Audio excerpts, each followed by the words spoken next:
ताला अन्हु तीन किस्म के दोस्तों का जिक्र करते हैं। आप फरमाते हैं कि पहले जो दो दोस्त हैं, एक मुफाद परस्त और एक लज्जत वाला, एक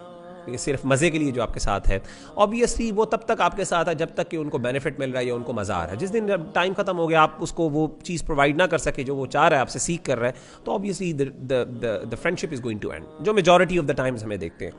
लेकिन जो बेनिफिशियल दोस्त होता है, जो आपकी इल्म की वजह से, नॉलेज के लिए और रिलीजियस रीजंस की वजह से या किसी और सीरियस रीज़न की वजह से आपका दोस्त होता है, जिसको आपने कॉन्शियसली अपना दोस्त बनाया होता है, डेफिनेटली आपको उसका बेनिफिट ज़्यादा होता है, उसकी दोस्ती आपके साथ जारी रहती है और ज़ाहिर उन दोस्तों से इंसान को फ़ायदा भी होता है और नुकसान से इंसान बच जाता है। आप सल्लल्लाहु अलैहि वसल्लम ने फरमाया, अलमरउ अला दीनी खलीलिही,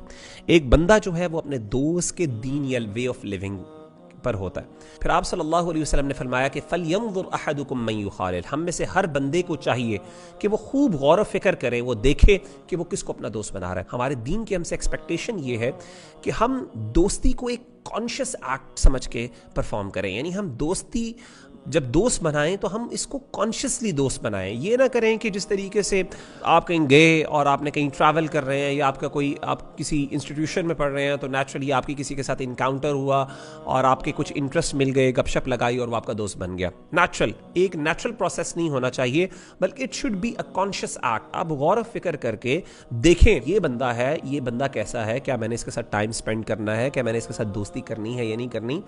और अगर फ़र्ज़ करें आप देखते हैं कि वो बंदा अच्छा नहीं है, तो अपने आप को उससे बचाएं, परहेज़ करें, इससे पहले कि आपको उसका नुकसान और बाद में आप पछताएं और रिग्रेट करें। लेकिन और अगर आप देखते हैं कि ये बंदा बहुत अच्छा है, तो make an effort to be his friend. उसके लिए अगर आपको कुछ खर्च करना पड़े, मतलब ट्रैवल करना पड़े, एफर्ट्स टाइम लगाना पड़े,